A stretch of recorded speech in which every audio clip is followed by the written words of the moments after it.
നമസ്കാരം. പിണറായി സർക്കാരിനും ദേവസ്വം ബോർഡിനും ലേശം ഉളുപ്പുണ്ടോ എന്നാണ് ഹിന്ദു ഭക്തരും അയ്യപ്പ ഭക്തരും അതോടൊപ്പം തന്നെ നവമാധ്യമങ്ങളിലടക്കം ജനങ്ങളെ ഇപ്പോൾ ചോദിക്കുന്നത്. കേരളത്തിലെ പൊതുസമൂഹം ഇപ്പോൾ ചോദിക്കുന്നത്. കാരണം ആഗോള അയ്യപ്പ സംഗമം നടത്തുകയുണ്ടായി പമ്പയിൽ. അവിടെയാണ് തട്ടിപ്പുകളുടെ ഒരു ഘോഷയാത്ര തന്നെ പിണറായി സർക്കാർ ഇപ്പോൾ നടത്തിയിരിക്കുന്നത്. നടക്കാത്ത പരിപാടിയുടെ പേരിൽ കോടിക്കണക്കിന് രൂപ ബില്ല് എഴുതിയെടുത്ത് ഓരോ സഖാക്കന്മാരുടെയും കമ്മികളുടെയും പോക്കറ്റിലേക്ക് പൈസ എത്തിയിരിക്കുന്നു, മന്ത്രിമാർ അടക്കം വൻ അഴിമതികൾ കാണിച്ചിരിക്കുന്നു എന്ന വ്യക്തമായ തെളിവുകളാണ് ഓരോ ദിവസവും പുറത്തേക്ക് വരുന്നത്. കൊട്ടി ആഘോഷിച്ചുകൊണ്ട് CPM-നെ തന്നെ സ്ഥാപനമായ ഊരാലുങ്കലിന് കൊടുത്തതാകട്ടെ കോടിക്കണക്കിന് രൂപ. ഇപ്പോൾ ദേവസ്വം ബോർഡ് തന്നെ പറയുന്നു, ദേവസ്വം മന്ത്രി തന്നെ പറയുന്നു, സ്പോൺസർഷിപ്പിലൂടെ നമുക്ക് 3 കോടി രൂപ കിട്ടിയെന്ന്. എങ്ങനെയാണ് കിട്ടിയത്? 1 കോടി രൂപ സ്പോൺസർഷിപ്പിലൂടെ കിട്ടിയത് ധനലക്ഷ്മി ബാങ്ക്. ധനലക്ഷ്മി ബാങ്ക് എന്ന് പറയുന്നത് ദേവസ്വം ബോർഡിന്റെ ഒരു പ്രധാനപ്പെട്ട ക്ലയന്റ് ആണ്. അങ്ങനെ ദേവസ്വം ബോർഡിന്റെ ക്ലയന്റ് ആയതുകൊണ്ട് തന്നെ, അതായത് ധനലക്ഷ്മി ബാങ്ക് ദേവസ്വം ബോർഡിന്റെ ക്ലയന്റ് ആയതുകൊണ്ട് തന്നെ അവർ 1 കോടി കൊടുത്തു. അടുത്ത വന്ന 1 കോടി രൂപയാകട്ടെ എവിടെ നിന്ന് കിട്ടി? കേരള ബാങ്ക്. കേരള ബാങ്ക് ആകട്ടെ ആ വകുപ്പ് കൈകാര്യം ചെയ്യുന്നത് സഹകരണ മന്ത്രിയാണ്. സഹകരണ മന്ത്രി ആരാണ്? ദേവസ്വം മന്ത്രി VN വാസവൻ. ബാക്കി 1 കോടി രൂപ എവിടെ നിന്ന് കിട്ടി?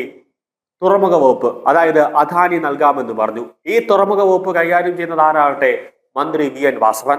അതായത് ദേവസ്വം ബോർഡ് മന്ത്രിയും തുറമുഖ വകുപ്പ് മന്ത്രിയും അതോടൊപ്പം തന്നെ ഈ സഹകരണ വകുപ്പ് മന്ത്രിയും, ഈ 3 വകുപ്പും കൈകാര്യം ചെയ്യുന്നത് ഒരാളാണ്, മന്ത്രി VN വാസവൻ.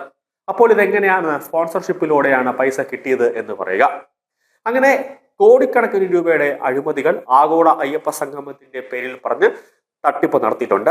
കൂടാതെ ഇല്ലാത്ത ഭക്ഷണം വിളമ്പി എന്ന് പറഞ്ഞ്, അതായത് 3000 പേർക്ക് ഭക്ഷണം വിളമ്പി എന്ന് പറഞ്ഞ് ഒരു വലിയൊരു എമൗണ്ട്, കോടിക്കണക്കിന് രൂപയുടെ ബില്ല് ഇതിന്റെ പേരിൽ അടിച്ചു മാറ്റി.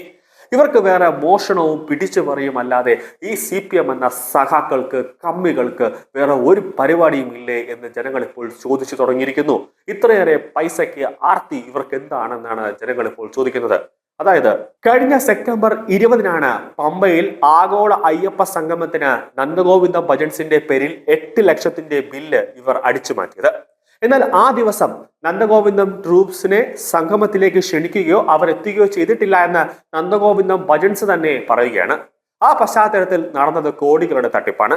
സംഗമം നടന്ന ദിവസം രാവിലെ 8:30-ക്ക് നടന്ന ഭക്തിഗാന സദസ്സ് അവതരിപ്പിച്ചത് ഗായകൻ ഇഷാൻ ദേവിന്റെ നേതൃത്വത്തിലുള്ള സംഘമായിരുന്നു. മുഖ്യമന്ത്രി പങ്കെടുത്ത ഉദ്ഘാടന ചടങ്ങിന് 1 മണിക്കൂർ മുമ്പ് ഈ സംഗീത പരിപാടി അവസാനിപ്പിച്ചിരുന്നു.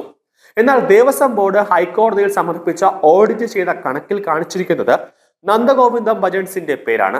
2 ലക്ഷം രൂപയുടെ ബഡ്ജറ്റാണ് കലാപരിപാടിക്ക് അയ്യപ്പ സംഗമത്തിന് മുമ്പ് നിശ്ചയിച്ചിരുന്നത്. എന്നാൽ പരിപാടിക്ക് 8 ലക്ഷം രൂപ നന്ദഗോവിന്ദം ഭജൻസിന് കൊടുത്തു എന്ന വസ്തുതയാണ് റിപ്പോർട്ടിലൂടെ പുറത്തു വന്നിരിക്കുന്നത്. പമ്പയിലോ സന്നിധാനത്തോ ഇതുവരെ പരിപാടികളൊന്നും അവതരിപ്പിച്ചിട്ടില്ല എന്നാണ് നന്ദഗോവിന്ദം ഭജൻസിന്റെ പ്രവർത്തകർ ഇപ്പോൾ വ്യക്തമാക്കിയിരിക്കുന്നത്. പരിപാടി അവതരിപ്പിച്ച ഇഷാൻ ദേവിന്റെ സംഘത്തിന് എത്ര രൂപ കൊടുത്തുവെന്ന് ഓഡിറ്റ് റിപ്പോർട്ടിൽ വ്യക്തമാക്കിയിട്ടുമില്ല.